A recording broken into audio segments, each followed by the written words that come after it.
안녕하세요. 아나운서 박세연입니다. 현재 30살인 저는 박세연 쇼를 진행하고 있는데요. 박세연 쇼는 AI로 사람의 인생을 분석하여서 진행하는 토크쇼입니다. 이 AI로 사람의 인생을 분석하여 진행하는 토크쇼는 평범한 사람의 강점을 끌어내어 비범한 사람으로 재탄생을 해드립니다.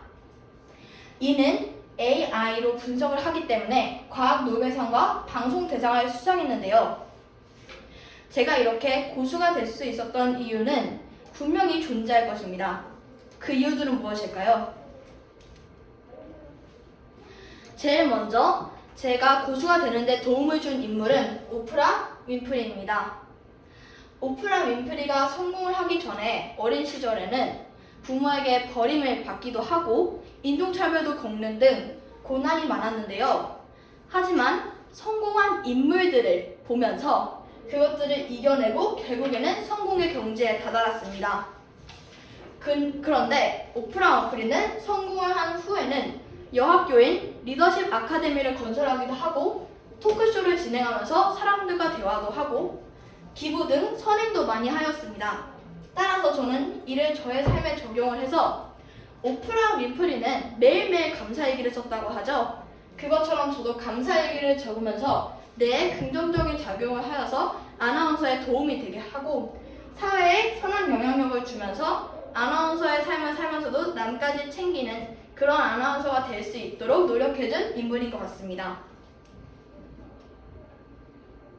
이것은 제가 초등학교 때 썼던 감사일기인데요.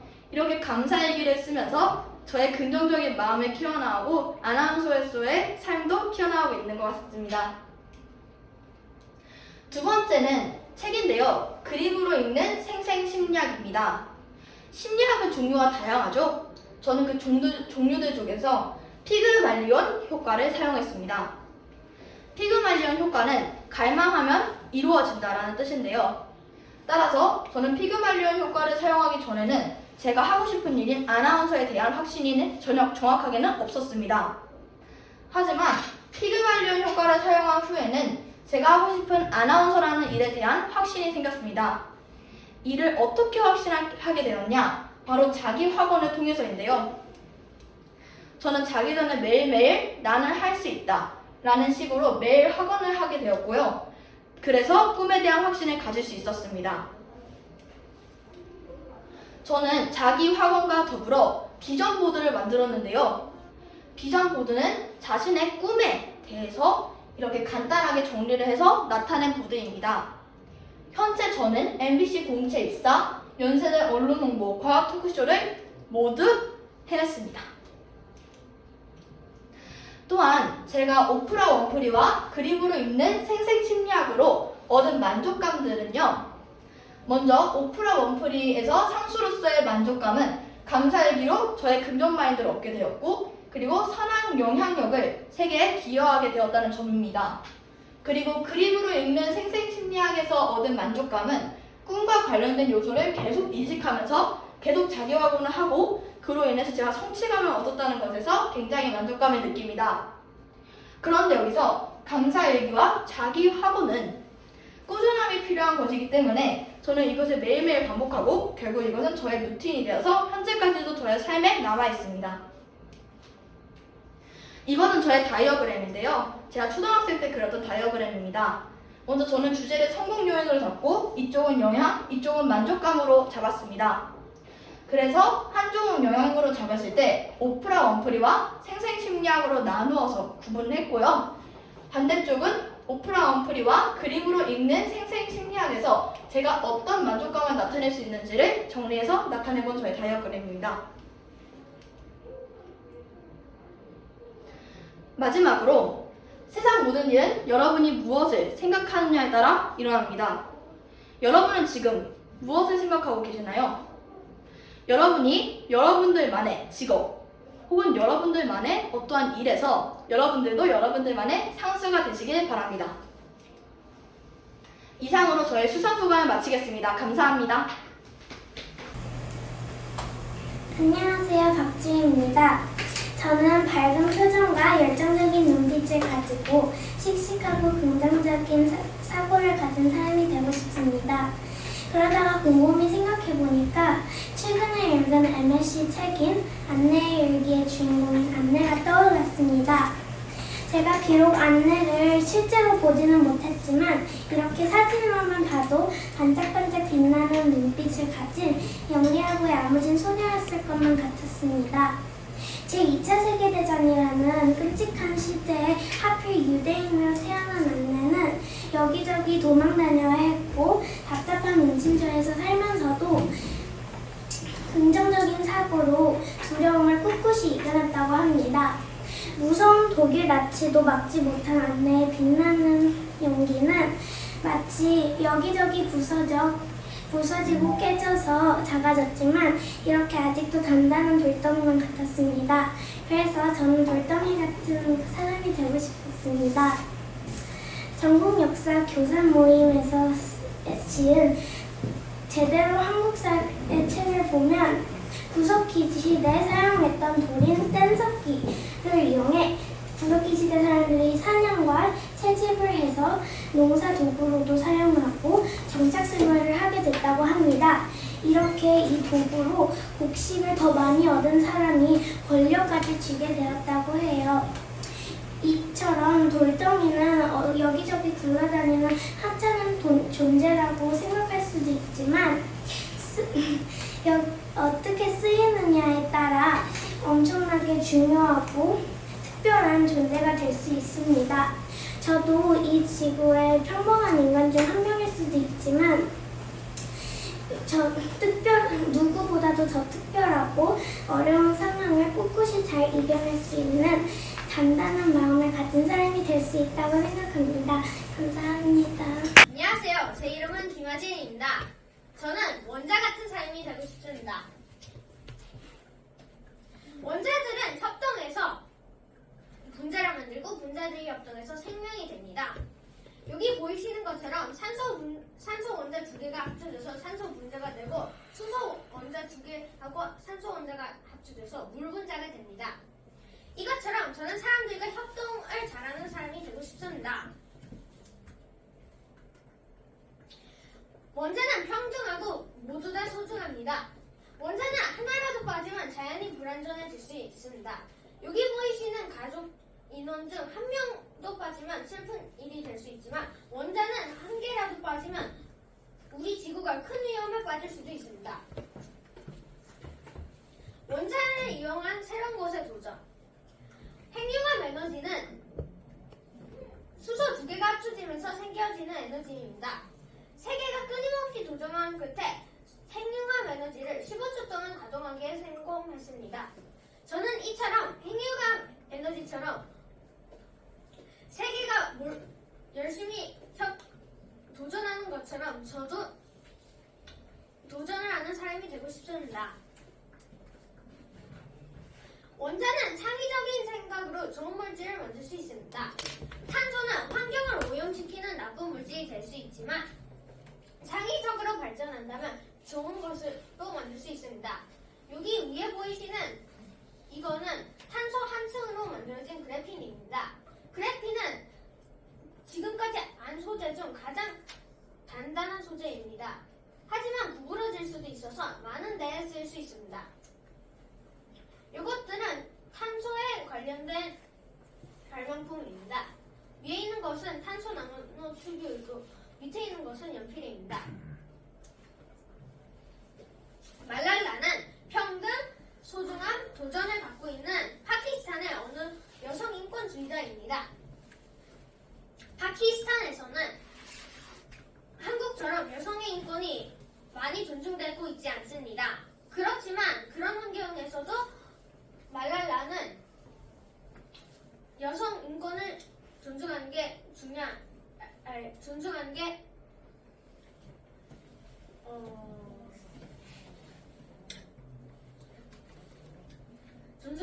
대단합니다.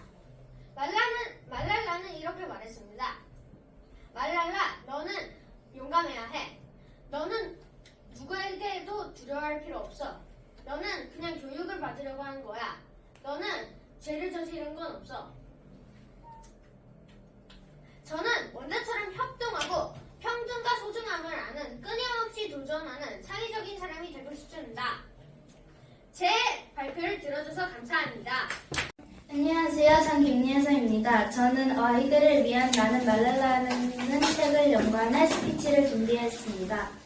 저는 정수기 같은 사람이 되고 싶습니다. 정수기는 버튼을 누르면 물이 나옵니다. 다짐을 한 다음 용기의 버튼을 누르고 그것이 행동으로 나오는 것이 바로 정수기 같은 사람입니다. MSC에서 수업한 책 중 하나인 아이들을 위한 나는 말랄라에서 주인공인 말랄라는 어린 나이인 10살 때 여자의 평등과 자유에 대해 관심을 가지기 시작했습니다. 또 말랄라는 여자에도 자유가 필요하다는 생각을 하고 용기의 버튼을 누른 뒤 그것을 행동으로 옮겼습니다. 작은 행동은 생각이었습니다. 말랄라는 여자가 왜 차별을 당하는지에 대해 생각하고 고민했습니다.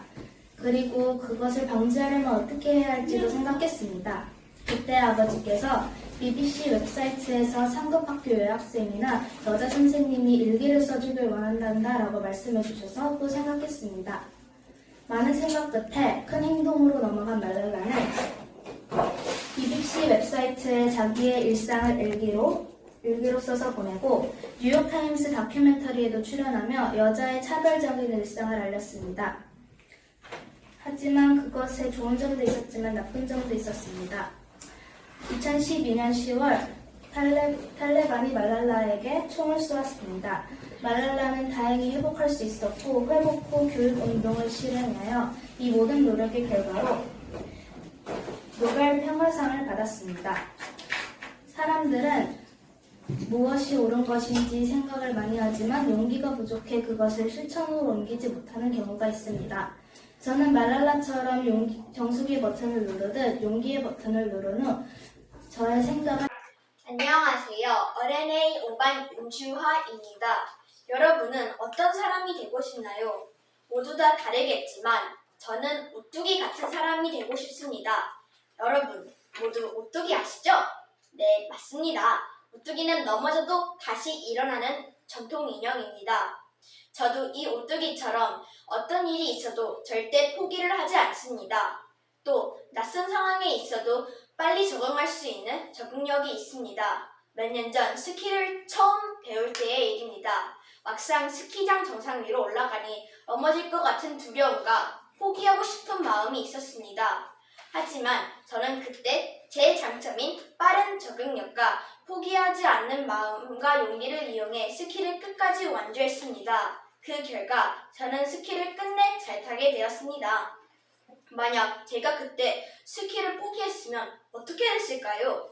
아마도 어른이 돼서도 스키에 대한 공포증 때문에 스키를 영영 못 탔을지도 모릅니다. 또 친구들 간에 갈등이 생기면 저는 대화로 풀어나가는 것을 좋아합니다. 만약 아무리 친한 친구여도 크고 작은 다툼은 일어납니다. 그럴 때마다 저는 그럴 때마다 서로의 입장을 대화로 풀어나가는 것을 좋아합니다. 그러면 친구 관계를 더 유지할 수 있게 되겠죠? 여러분, 우리는 서로를 존중하고 배려해야 합니다. 만약 미국과 소련의 문제를 전쟁이 아닌 대화로 해결했다면 우리는 핵폭발과 전쟁이 필요 없고 더 화목한 세계에서 살 수 있었을 것입니다. 제가 읽은 책 핵폭발 뒤 최후의 아이들에서 주인공 롤란츠는 핵이 폭발한 뒤 처참한 상황에서도 포기를 하지 않고 삶을 이어갑니다. 그 핵폭발 전과 지금의 상황이 매우 다르고 엄마, 누나, 또 동생이 죽은 뒤 아빠와 살아가는 상황에서 적응을 합니다. 만약 제가 롤란츠였다면 너무 슬프고 힘든 나머지 포기를 하고 말았을 것입니다. 하지만 롤란츠는 그러지 않았습니다. 저는 앞으로 롤란츠의 장점을 발휘해 더 좋고 용감한 오뚜기 같은 사람이 되고 싶습니다. 이상입니다. 안녕하세요. 저는 책과 나의 꿈을 연결하기에 대해 발표할 박지우입니다. 목차는 나의 꿈은 무엇일까? 그리고 나의 꿈을 색깔과 연결하기, 나의 꿈을 책 속 인물과 연결하기, 그리고 마지막으로 내가 책 속 인물에게 배울 점입니다. 꿈은 무엇일까? 저는 따뜻하고 배려를 많이 하고 사랑을 나눠주는 수학과 의사 선생님이 되고 싶습니다. 그리고 선한 영향력을 끼치고 용기, 지혜, 리더십을 가지고 있는 사람이 되고 싶습니다. 나의 꿈을 색깔로 나타내자면 파란색과 보라색을 권하고 싶습니다. 왜냐하면 파란색은 침착한 성격의 사람이고 감수성이 풍부한 사람, 그리고 자기 통제를 잘하며 인내심이 많기 때문입니다. 또 보라색은 창의성을 높이고 열정을 상징합니다. 나의 꿈을 색깔 연결하자면 말랄라 유사프자이의 내용을 담고 있는 어린이를 위한 나는 말랄라라는 책을 이야기하고 싶습니다. 말랄라 유사프자이는 파키스탄에서 태어났는데요. 그때 파키스탄에서는 탈레반이 남녀 차별을 하며 코란을 바탕으로 종교를 중시하고 여성을 교육시키지 않았습니다. 말랄라 유사프자이는 영향을 많이 받았는데요. 그 사람이 아버지였습니다. 아버지는 서양식 학교 운영을 하고 진보적인 운동가였기 때문입니다. 말랄라는 한 일이 되게 많은데요. 여성 인권을 주장해서 그걸로 운동을 했고요. 테러리스트에 대한 글을 온라인 매체를 통해 알리기도 했고 협박을 받고 총에 맞아도 유엔에서 발표를 하고 자신의 주장을 끊임없이 발표했습니다. 말랄라의 성격은 인내심이 많고 끊임없이 도전하고 감수성이 풍부하고 침착하고 열정이 있는 것입니다. 말랄라에서 공부하는 점을 써봤는데요. 말랄라는 끊임없이 노력하고 도전해서 성취감을 느낍니다. 그리고 또 인내심이 많고 어려운 일도 침착하게 잘 해냅니다. 말랄라는 감수성이 풍부하고 문제 해결력이 뛰어나기 때문에 저는 말랄라를 본받고 싶다고 생각했습니다. 감사합니다. 안녕하세요. 나는 어떤 사람이 되고 싶은가에 대해 발표를 하게 된 주하연입니다. 여러분, 제가 여러분께 드릴 선물이 하나씩 있어요. 바로 머랭 쿠키입니다. 그런데요, 여러분. 이 사진에서 지금 제가 만들고 있는 것이 바로 무엇일까요? 머랭 쿠키. 머랭 쿠키까지는 아니고요. 저는 여러분께 드린 머랭 쿠키에 꼭 필요한 재료인 머랭입니다. 저는 머랭 같은 사람이 되고 싶습니다. 머랭은 카스테라 같이 부드러운 케이크나 달콤하고 바삭한 머랭 쿠키를 만들 때 꼭 필요한 재료로 달걀 흰자에 설탕을 조금씩 넣어가면서 저어주면 만들어지는 약간 단단한 거품이 크림 같은 상태를 머랭이라고 합니다. 전 들어가는 재료도 간단하고 만드는 것도 간단하고 누구든지 어렵지 않게 만들 수 있을 것 같지만 달걀 노른자가 조금이라도 들어가거나 통에 물이나 기름기가 조금이라도 묻어있으면 머랭이 절대로 만들어지지 않는다고 합니다. 또한 머랭은 달걀 흰자가 완전히 다른 성질로 바뀌어야 만들어지는 것이기 때문에 달걀이 머랭으로 가는 데까지 쉬지 않고 끈기 있게 휘저어주는 것이 무엇보다도 중요합니다. 작년에 MSC에서 했던 책 이순신을 만든 사람들에서는 공간 이공수가 나옵니다. 이순신이 수많은 해전에서 승리할 수 있게 해주었던 세 가지 무기는 바로 거북선, 팔옥선, 그리고 화포였습니다. 이공수는 우리나라 해전의 신장, 화포를 쏘는데 꼭 필요한 화약의 재료인 염초가 다 떨어지자 고려시대 최무선의 작은 기록 하나만을 가지고 염초 만들기에 도전합니다. 이봉수는 여러 방법으로 염초 만들기를 시도하였으나 실패를 거듭했습니다. 하지만 포기하지 않았고 의지와 끈기를 가지고 계속해서 도전하였고 결국 염초를 만드는 데 성공했습니다. 이봉수의 노력의 결과인 염초는 화약이 없어 힘을 발휘하지 못하던 이순신 함대를 다시 백전백승의 무적한 대로 만들어주었습니다. 저는 이봉수가 승리를 위해 꼭 필요한 염초를 의지와 끈기를 가지고 만들어낸 것처럼 이 달콤한 쿠키를 만들기 위해 꼭 필요하지만 의지와 끈기 없이는 절대로 만들어지지 않는 그런 머린과 같은 사람이 되고 싶습니다. 들어주셔서 감사합니다. 안녕하십니까? 저는 42세, 몸뿐만 아니라 마음까지 치료하는 의사 이은솔입니다. 제가 이 자리에 서게 된 이유는 최초 환자 공감상을 받았고 믿음직한 의사 1위에 3년 연속 당선되었기 때문입니다.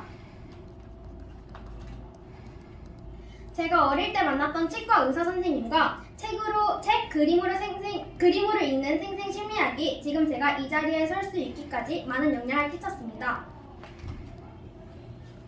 그림으로 읽는 생생심리학에는 많은 실험이 나오는데 그중 한 사람의 말과 행동이 다른 사람에게 큰 영향을 끼친다는 실험 결과가 나온 실험이 있었습니다.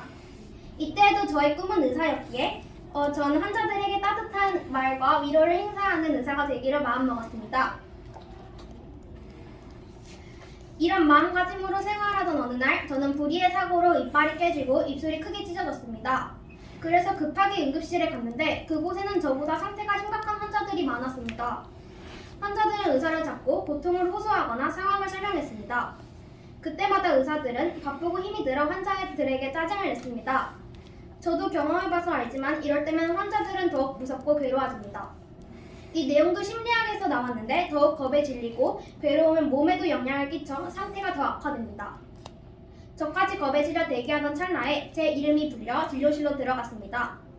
겁에 질린 저의 모습을 보시고 치과 의사 선생님께서는 제 손을 잡아주시며 걱정하지 말라고 선생님께서 다 해결해 주시겠다고 하셨습니다.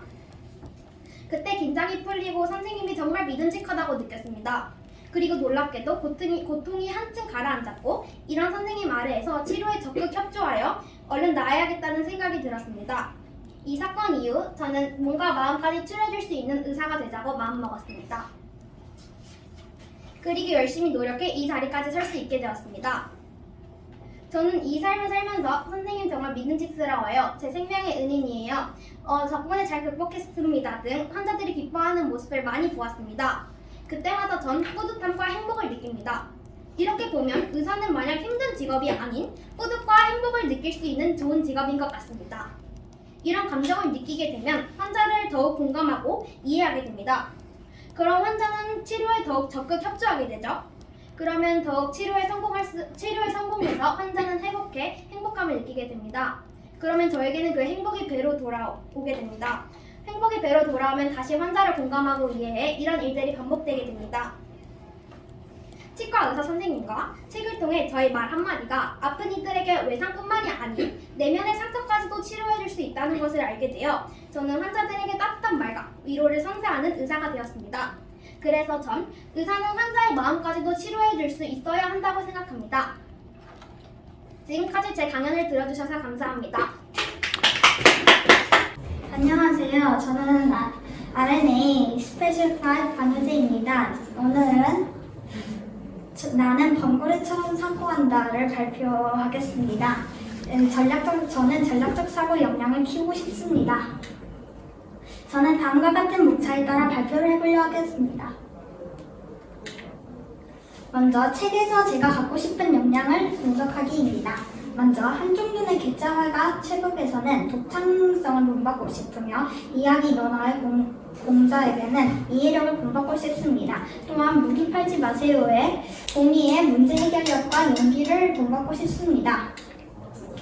그리고 톰 소요의 모험에서 톰 소요의 열정, 도전, 용기를 본받고 싶으며 세계 역사 이야기 2 존세편에서는 아우구스투스의 목표의식과 갈등 해결, 자기 주도력을 본받고 싶습니다. 마지막으로 해프팔디 최후의 아이들에서는 적응력, 긍정적 태도, 포기 안 함을 본받고 싶습니다.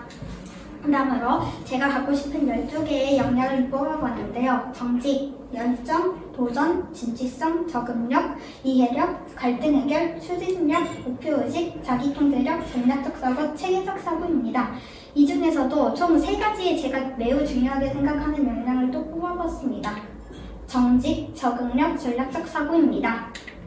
먼저 정직은 마음의 거짓이나 꾸밈 없이 다루고 고점을 의미합니다. 만약 정직하지 않는다면 그 사람이 아무리 매우 훌륭한 업적을 가지고 있다고 해도 그 사람의 업적은 정직하게 이뤄낸 것이 아닐 수 있습니다. 저는 정직하다면 성과가 아무리 나빠도 괜찮지만 정직하지 않고 성과가 좋으면 그 성과는 매우 나쁜 것이라고 생각을 합니다. 두 번째로 적응력은 일정한 조건이나 환경 따위에 맞추어 적응하거나 알맞게 되는 능력입니다. 적응력은 어느 곳이나 가거나 적응할 수 있는 능력이기에 매우 중요하다고 생각을 합니다. 적응력이 있으면 아무리 몇 번을 학원이나 학교를 옮겨도 친구를 많이 사귈 수 있고 제가 가지고 있는 능력을 쉽고 빠르게 발휘할 수 있습니다. 마지막으로 전략적 사고입니다. 전략적 사고란 특정한 목적을 달성하는 데 필요한 방법, 기술,戦略 따위에 대한 생각이나 계획을 의미합니다. 전략적 사고를 하면 똑같은 일을 해도 효율적으로 일을 할 수 있어 시간과 비용을 아낄 수 있어 다방면으로 이익을 볼 수 있다고 봅니다. 제가 가지고 있는 제한된 에너지를 훨씬 더 효율적으로 사용할 수 있는 가장 중요한 역량이라고 생각을 합니다. 따라서 저는 전략적 사고로 사냥을 하는 범고래를 제가 닮고 싶다고 생각을 합니다. 범고래들은 전략적 사고로 사냥을 하는데요. 범고래들은 펭귄이나 물범을 사냥을 할 때 한 마리가 펭귄 물범의 시선을 돌리고 남은 범고래들이 물범의 시선 반대쪽에서 유빙을 건드리거나 밀어서 펭귄 물범들을 떨어뜨립니다. 또 파도를 일으켜 펭귄 물범들이 유빙에서 떨어지게 한 후 사냥을 한다고 합니다. 이는 우리가 하는 전략적 사고와 비슷하며 범고래들이 더 많은 먹이를 효율적으로 사냥할 수 있습니다. 여기서 재밌는 이야기가 하나 있는데요. 왜 이렇게 바다의 최상위 포식자인 범고래는 인간을 공격하지 않는 것일까요? 그 이유는 바로 범고래들이 인간을 한번 공격했다가 크게 화를 입었던 기억이 있기 때문입니다. 여기서 우리는 범고래가 또 매우 똑똑하다는 동물인 것을 알 수 있습니다. 그렇다면 저도 범고래같이 전략적 사고를 일상에서 하는데요. 영어 숙제에서도 범고래같이 전략적 사고를 합니다.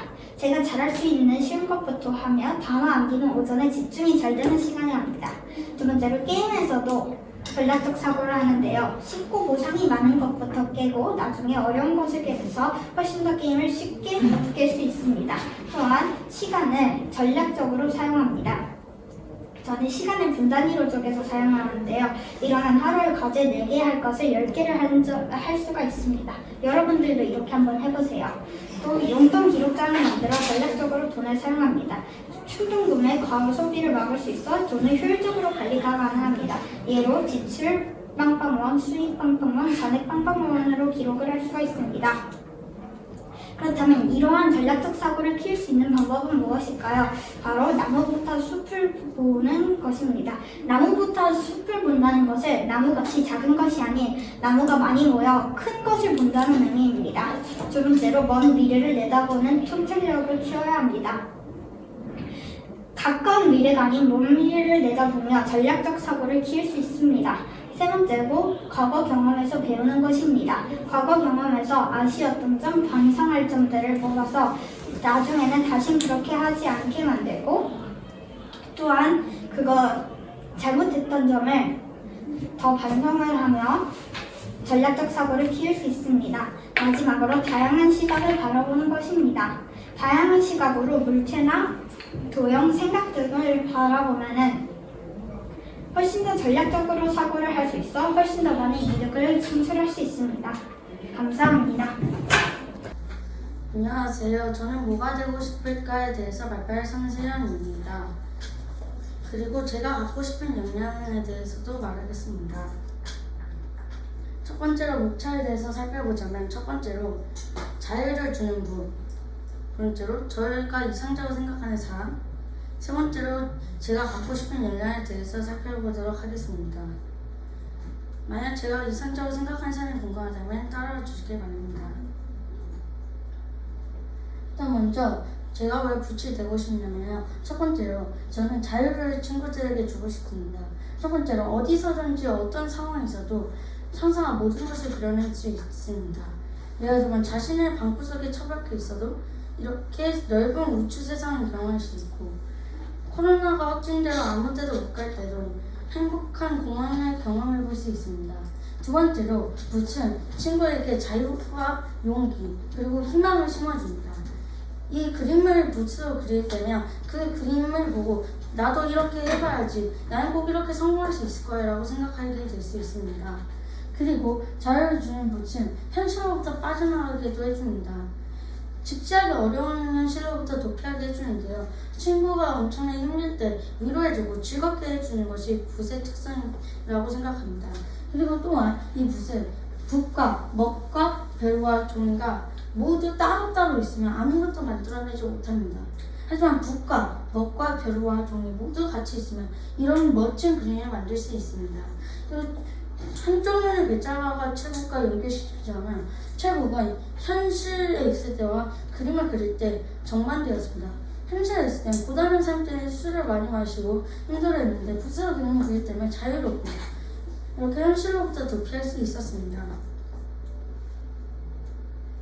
그 다음에 제가 이상적으로 생각하는 사람은 외모는 매력있고 멋있으며 젊고 키가 크고 태도는 정직하고 용기 있으며 설득력 있고 목표의식이 뚜렷하면 좋겠고 항상 열정적으로 모든 것에 도전하면 좋겠습니다. 그리고 건강하고 행복하며 좋은 직업을 갖고 있었으면 더더욱 좋겠습니다. 이렇게 빨간색을 표시한 것들이 바로 역량이라는 것입니다. 저가 이상적으로 생각하는 양은 용기, 도전, 열정, 목표의식, 설득력과 정직한 것입니다. 일단 이것들이 필요한 이유는 첫 번째로 열정과 용기, 그리고 목표의식이 뚜렷하면 도전을 계속 해야지만 이 목표를 달성할 수 있습니다. 또한 정직하고 설득력이 있어야지만 남으로부터 신뢰를 얻을 수 있습니다. 또한 이런 것을 표현할 수 있는 대상은 카메라, 검은색 그리고 흰색으로 사용할 수 있으나 카메라로 사진을 찍게 되면 그 사진을 아무도 의심할 수 없게 되어 정직하다고 표현할 수 있고 설득력이 있습니다. 그리고 검은색은 어떤 빛으로 보든 이제 자기 검은색으로만 보이잖아요. 그러니까 목표의식이 뚜렷하다고 할 수 있습니다. 또한 흰색은 모든 색깔의 빛에 적응하여 그 색깔로 보이게 되는 그런 색깔입니다. 그러니까 어떤 일을 열정적으로 도전할 수 있는 그런 색깔이라고 생각합니다. 이러한 역량들을 책과 연결시켜보면 톰 소yer 모험에서 톰은 모든 상상을 직접적으로 도전해보는 그런 열정, 용기, 도전하며 목표의식이 강합니다. 또한 재미있는 법 이야기에서 나온 법은 설득력 있고 정직하게 판명해야만 해야 합니다. 들어주셔서 감사합니다. 안녕하십니까. 저는 올해로 벌써 43세인 정신건강학과 교수 최연훈입니다. 저는 오늘 제가 이 자리에 설 수 있게 된 책을 소개하려고 하는데요. 그 책을 소개하기 전에 제가 연주를 시작하겠습니다.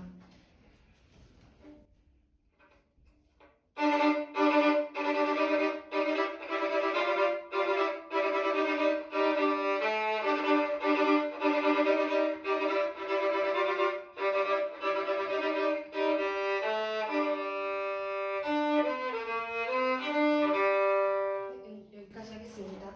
네, 제가 방금 연주한 곡은 영화 어벤져스의 메인 테마곡인데요. 어벤져스는 여러 가지 개성을 가진 히어로들이 있습니다. 저는 그 중에서 히어로 헐크의 개성이 마음에 들었습니다. 헐크는 대표적인 이중인격의 예인데요. 제가 오늘 소개시켜드릴 책의 주인공인 지킬 박사 또한 대표적인 이중인격의 예입니다. 먼저 이중인격이란 인격의 통일성에 장애가 생겨 한 몸에 인격이 두 개 또는 그 이상의 인격이 존재하는 것을 말합니다. 그럼 이제 지킬 박사와 하이드 속으로 빠져보도록 하겠습니다. 지킬 박사는 평생을 선하게 살아온 사람이었지만 마음 깊숙한 곳에는 악행의 충동이 있었습니다. 결국 그는 화학실험으로 자신의 선한 모습과 악한 모습을 나누는 약을 발명하게 되는데요. 그리고 자신의 새로운 인격을 하이드란 이름을 붙입니다. 그렇게 지킬은 자신이 원하는 대로 낮에는 선한 지킬 박사, 밤에는 악한 하이드로 지내게 됩니다. 그런 어느 날 지킬 박사로 잠이 들었던 지킬 박사는 하이드로 깨어나게 됩니다. 하이드를 너무 많이 사용한 나머지 주객이 전도되어 하이드가 지킬 박사의 영향을 끼치기 시작한 거죠. 저자는 이 내용을 지킬 박사와 같이 위선적인 사람들을 비판하기 위해 썼습니다. 저 또한 이 부분에서 감당 못할 자유와 쾌락에 빠지게 되면 결국에는 탈옥과 파멸을 맞는다는 것을 뼈저리게 느낄 수 있었습니다. 저는 저의 삶에 엄청난 만족을 하고 있기 때문에 저는 지킬 박사처럼 되지 않으려고 열심히 노력하고 있습니다. 제가 흥미로운 사실을 하나 말씀드리도록 하겠습니다. 저자가 이 지킬 박사와 하이드를 위선적인 빅토리아 시대를 비판하기 위해서 쓰셨다는 걸 아십니까? 네, 빅토리아 시대는 겉으로 보기엔 대영제국으로 발판하는 도덕적인 신사의 나라였지만 속으로는 폭력적인 행위와 은밀한 행위 등으로 부패한 사회였습니다. 저는 이 또한 현실 사회도 마찬가지라고 생각하는데요. 저희는 또 다른 세계인 온라인 세상 속에서 살아가고 있습니다. 예를 들자면 실제 세상에서는 웃는 얼굴로 인사를 하면 착한 얼굴을 하면 인사를 하지만 온라인 세상에서는 온갖 비속어와 욕설을 사용하는 것이 예를 들 수 있습니다. 저는 이 은밀한 행위를 하는 것은 자신이 나쁘다고 생각하는 내면의 그림자 같은 부분을 억압만 하고 인정하지 않았기 때문에 일어난 일이라고 생각합니다. 저는 그래서 제 강의를 들어주신 여러분들은 자신이 나쁘다고 생각하는 내면을 억압만 하지 않고 완벽한 모습만 보이려고 하지 말고 풀어진 나의 모습, 잘 이루어진 나의 모습을 끌어안고 이해해 주셨으면 좋겠습니다.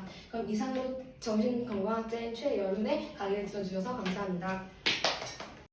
안녕하세요. 치과의사 이가인입니다. 치과의사지만 저는 봉사활동을 더 유명해진 사람입니다. 저는 치과의사의 대학 꿈을 12살 때 키워나갔습니다. 일단 우리나라에서 치과의사가 되려면 어렸을 때부터 공부를 열심히 해야 합니다. 근데 저는 공부하는 것을 너무 싫어해서 하루에 한 번씩 꼭 책을 읽었습니다. 책을 읽어 사고를 넓힌 후 책을 공부의 기반으로 두고 열심히 하기 시작했습니다. 그 많은 책 중에서 제 마음에 와닿은 책은 이태석 신부님의 친구가 되어주실 내용입니다. 왜냐하면 아프리카 사람들을 살피고 친해지는 의사로 그리고 다양한 악기와 즐거운 노래를 가르치는 음악 선생님으로 가난한 이들의 친구로 살아오는 이태석 신부님의 체험이 담긴 따뜻하고 감동적인 이야기입니다. 책을 읽을 때 난도 커서 이태석 신부님처럼 되고 싶다고 생각했습니다. 왜냐하면 어렸을 때부터 다른 사람을 도와주는 것에서 큰 행복을 느꼈기 때문입니다. 대학교 입학해서 봉사활동 동아리에 들어가 졸업하기 전까지 열심히 봉사활동 동아리에 참여했습니다. 치과의사의 가장 큰 덕목은 실력 있는 의사이기 때문에 열심히 공부했습니다.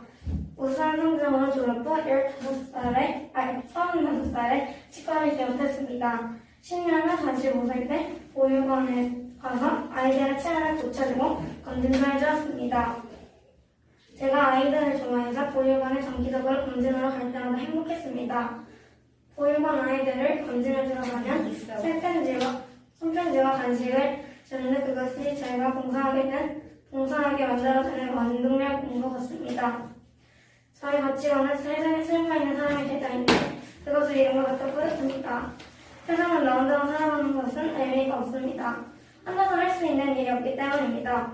예를 들어 혼자 살아서 요리를 해야 하는데 재료가 없어 혼자서 씨를 뿌려 농사를 할 수 없으니 세상에 혼자 할 수 있는 아무것도 없는 것 같습니다.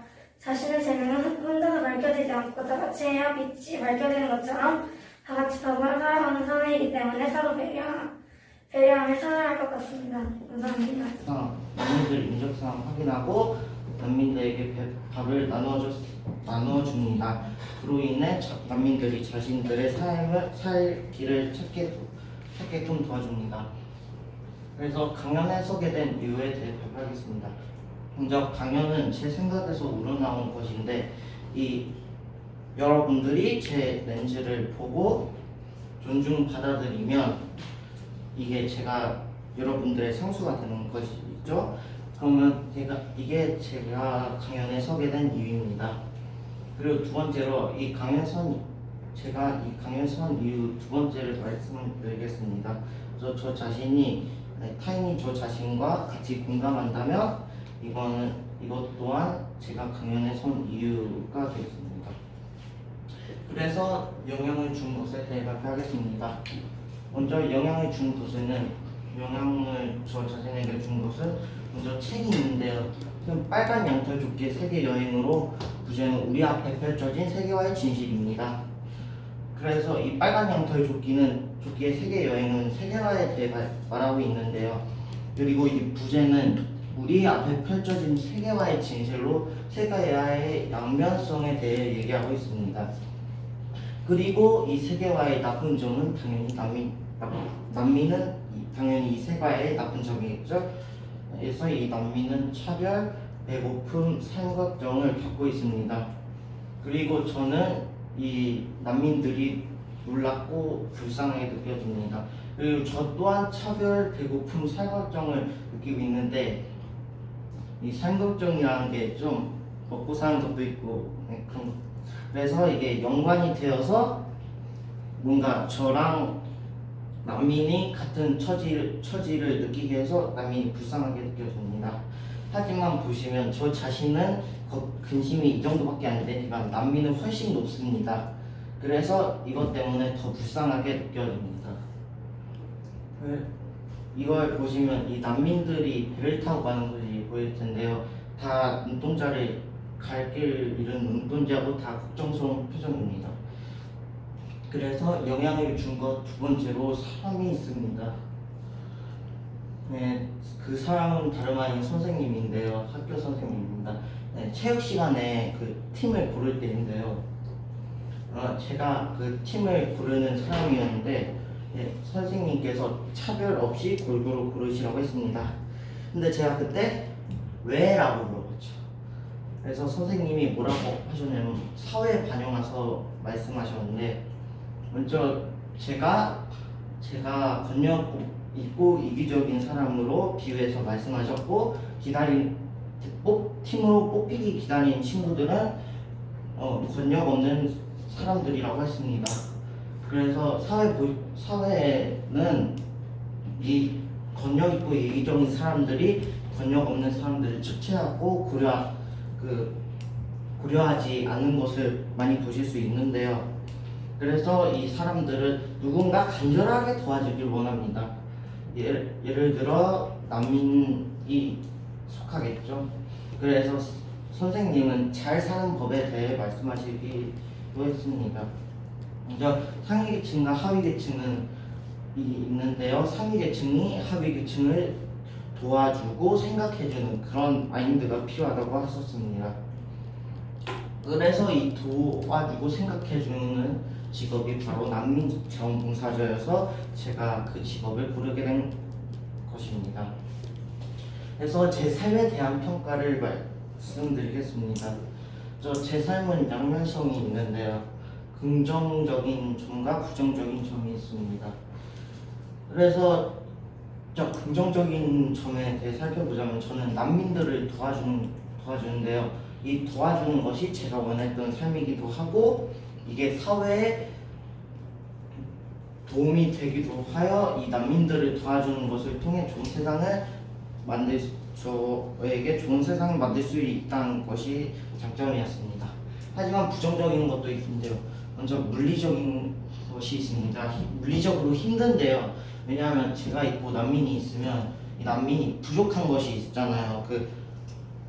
계속 다른 대륙으로 가면서 못 먹고 잘 잠을 못 잤으니까 부족한 것을 채워주려고 제 신체적 노동을 해서 이들에게 채워주는데 이것이 물리적으로 힘듭니다. 또 두 번째로 경제적으로 힘든데요. 자원봉사자입니다. 하지만 이 봉사라는 게 아무런 대가 없이 도와주는 그런 의미가 있기도 하니까 임금이 적습니다. 하지만 그래서 마지막으로 제 삶에 걸 하자면 물리적으로 경제적으로 힘들지만 하지만 제가 원했던 삶이었기 때문에 후회는 없습니다. 그래서 마지막으로 엑스트라로 전체 다이어그램을 그려봤는데요.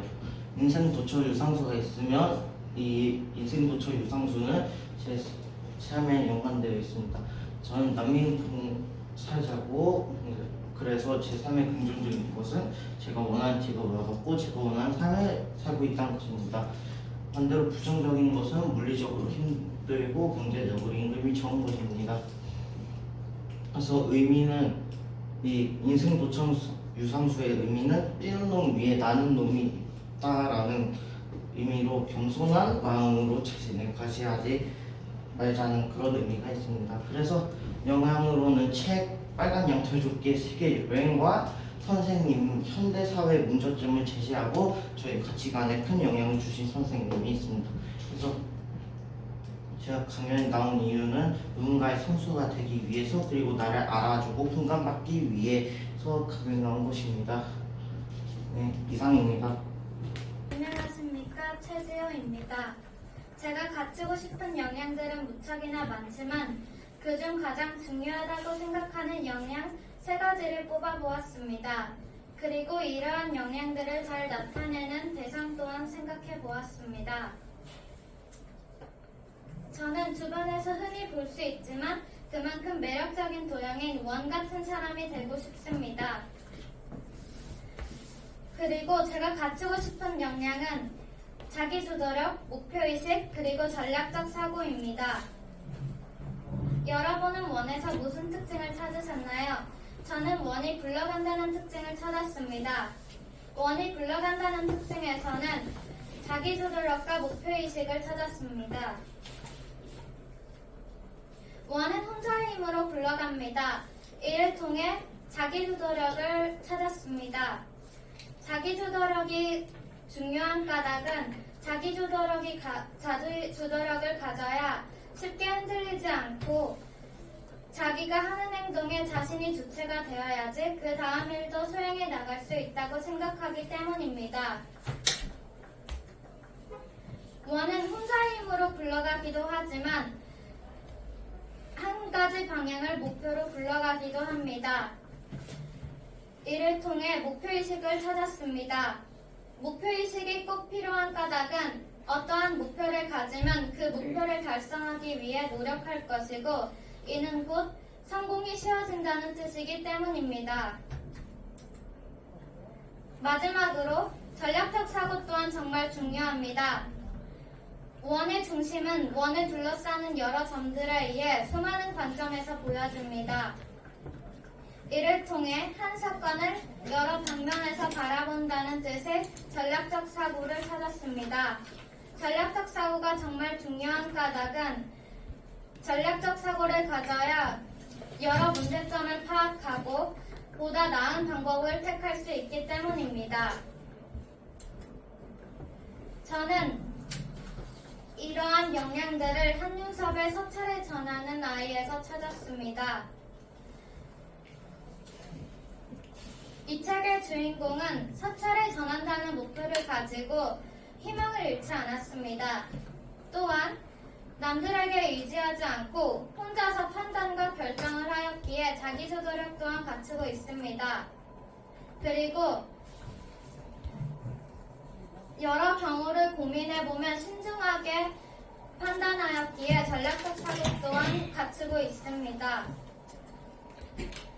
저는 이 책을 읽고 13살의 나이에 아버지를 잃고 혼자서 서찰에 전한다는 내용이 인상 깊었습니다.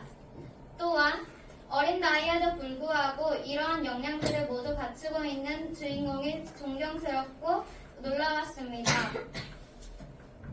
이로써 저희 발표를 마치겠습니다. 지금까지 저희 발표를 들어주신 여러분께 감사드립니다. 안녕하세요. 저는 윤우입니다. 여러분은 어떤 사람이 되고 싶나요? 제가 말하는 삶의 모습은 큰 세 가지로 나뉘어 있습니다.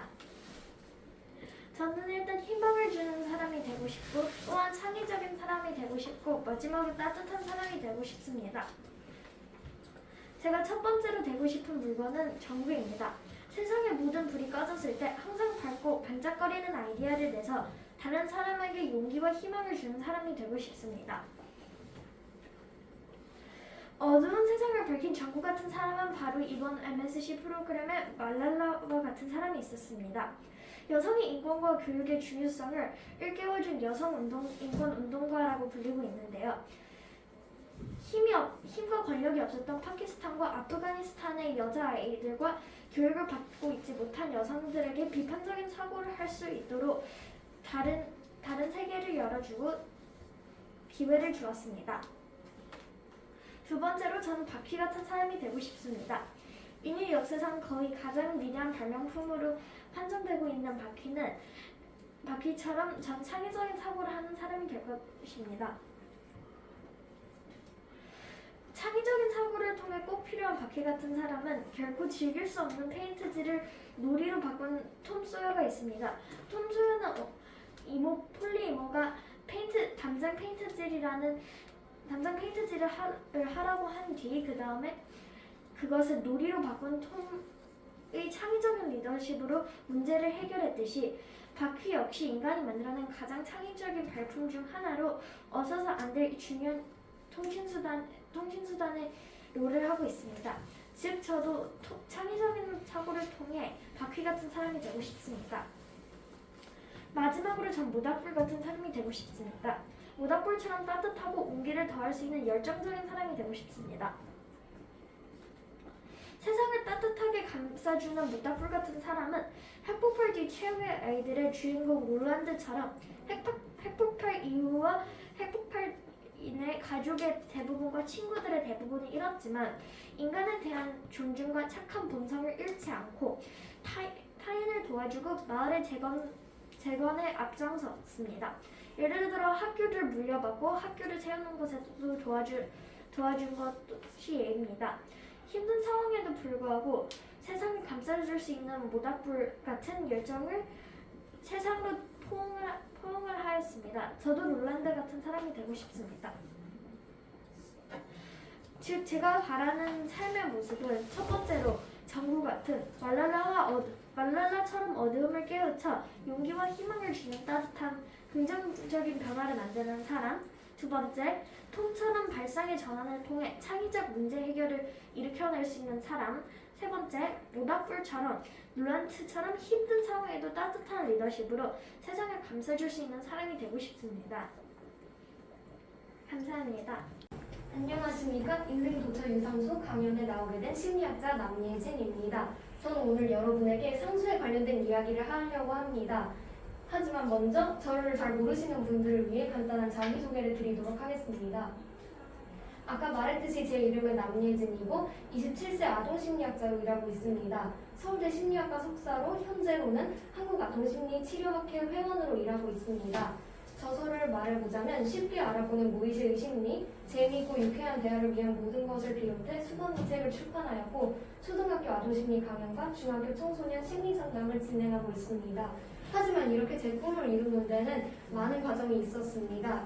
저도 많은 사람들이 그렇듯이 장애물에 부딪히면은 포기하고 싶은 느낌이 들기도 했고 뭔가 큰 슬픔에 빠지기도 했는데 이런 것들을 극복하고 다시 일어날 수 있도록 도움을 받지 않았다면은 제 꿈을 이루는 데는 무척 힘들었을 것입니다.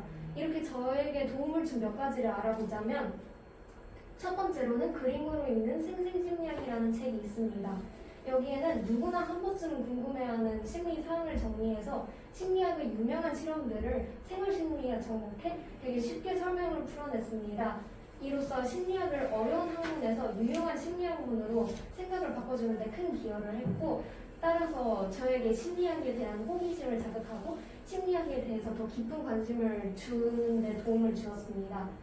두 번째로는 지킬 박사와 하이드 씨라는 책인데요.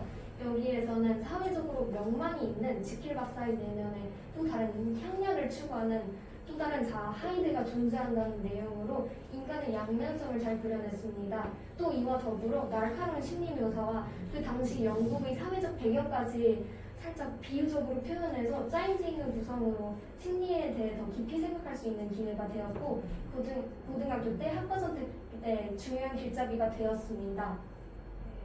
마지막으로 저를 심리학자로 키웠다고 해도 가만히 아닌 김경일 교수님을 소개해드리겠습니다.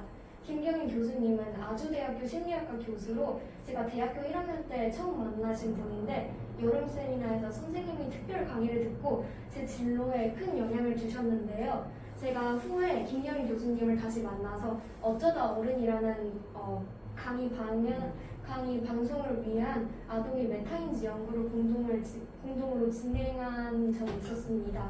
이 경험은 저에게 무척 크고 무척 영광스러운 경험이었는데요. 아동의 메타인지를 연구하면서 김경일 교수님한테서 많은 가르침을 받을 수 있었습니다. 특히 사소한 것에도 늘 질문을 던져라 라는 김경일 교수님의 가르침을 크게 받았는데요. 이게 왜 이러는걸까요? 심리적 현상의 원인은 생각보다 사소한 것일 수도 있습니다.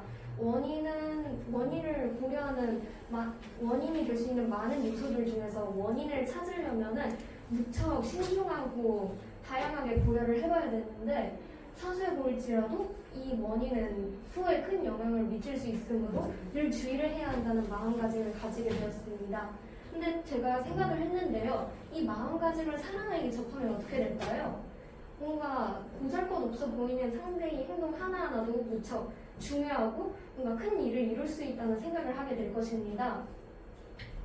그러면은 뭔가 내가 생각하지 못했던 것, 내가 눈길을 주지 못했던 것도 되게 뜻깊고 소중하다는 것을 알게 되면은 내가 어딜 가든 나보다 뭔가 더 많이 깨달음을 얻은 사람이 있고 나보다 더 좋은 사람, 그리고 내가 많이 배울 수 있는 사람이 있다는 것을 깨닫게 될 것입니다.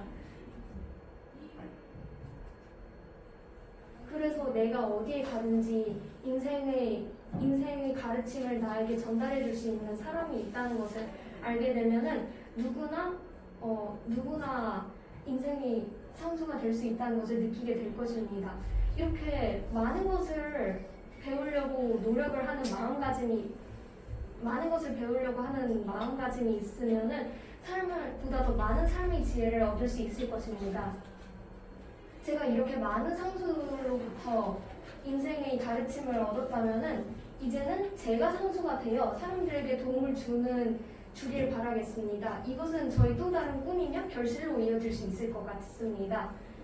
이제 마지막으로 유홍준 교수님의 말로 강연을 마치자면은 하나의 명작이 탄생하는 과정에서 미처 내가 생각하지 못했던 무수한 상수들이 노력이 있었고 그것의 가치를 밝혀낸 이들도 내가 따라가기 힘든 상수들이었으며 세상이 알아주든 말든 묵묵히 그것을 지키며 살아가는 필부 또한 인생의 상수들이었다.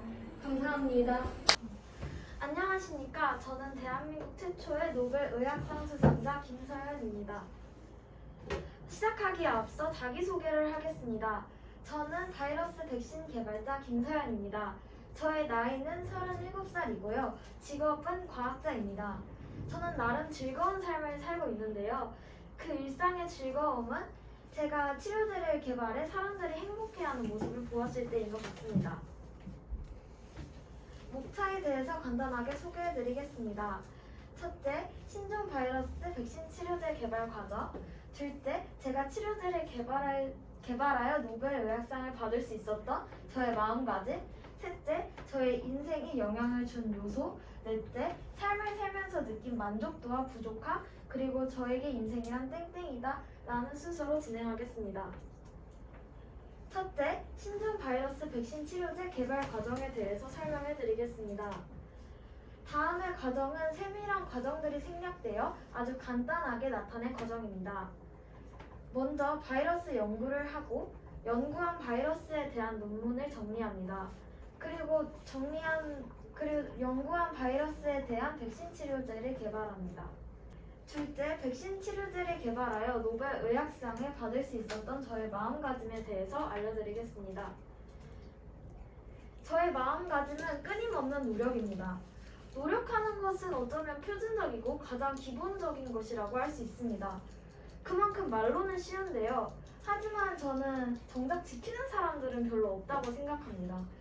노력이란 지킨다면 언젠가는 원하는 바를 이룰 수 있다고 생각합니다. 저는 그래서 노력을 한 것 같은데 원하는 바를 이루지 못한 사람들에게 이런 질문을 하고 싶습니다. 만약 노력을 했는데 원하는 바를 이루지 못했다면 그것은 정말로 최선을 다한 것일까? 어쩌면 나에게 합리화를 시켰던 것은 아닐까? 자신에게 솔직해져 답변해보는 시간을 가지면 좋을 것 같습니다. 셋째, 저의 인생에 영향을 준 요소를 소개하겠습니다. 두 가지가 있는데요. 우선 책을 소개해드리겠습니다. 더불어 사는 행복한 경제, 이게 저의 책의 제목인데요. 더불어 살아야 나라의 경제가 유지, 그리고 발전한다는 내용의 책입니다. 저는 이 책을 읽고 경제도 경제이지만 다른 면에서 사람들과 더불어서, 즉 사람들을 위해서 살아가면 인류도 한층 성장할 것이라고 느꼈습니다. 둘째, 저의 인생에 영향을 준 인물은 토마스 에디슨입니다. 토마스 에디슨이 남긴 유명한 명언이 있습니다. 인생에서 실패한 사람 중 다수는 성공을 목전, 즉 코앞에 두고도 모른 채 포기한 이들이다 라는 명언이 있는데요. 저는 에디슨의 명언에 큰 영향을 받았습니다. 에디슨의 말씀을 바탕으로 저는 인생에서 실패한 사람 중 다수는 성공을 목전에 두고 포기한 이들이 되지 않도록 노력을 거듭해서 그 결과 값진 상을 얻었습니다. 마지막으로 지금 저의 삶은 어떠하고 저에게 인생이랑 뭐뭐왔다 라는 내용으로 강의를 마치겠습니다. 지금 제가 살면서 느낀 것은 세 가지가 있는데요. 우선 첫째, 삶을 살면서 느낀 만족감에는 제가 만든 백신으로 사람들이 기뻐하였을 때의 뿌듯함이 있고, 둘째, 삶을 살면서 느낀 저의 부족함은 큰 일을 해냈다는 생각에 앞으로 연구를 집중하고 싶지 않다는 그런 마음을 갖게 되었을 때 저에 대한 실망감입니다. 또 이를 통해 제가 변하길 바라는 것은 아무리 노벨 의학상이라는 업적을 세웠다고 이를 소홀히 하지 않았으면 합니다. 마지막으로 저에게 인생이란 작은 강물에서부터 시작하는 모험이라고 생각합니다. 인생 초반에는 좁고 또 파도가 거칠며 위험한 강물에서 시작한다고 생각합니다. 하지만 인생 후반이 되면 넓고 파도가 잔잔하며 안전한 바다로 간다고 생각합니다.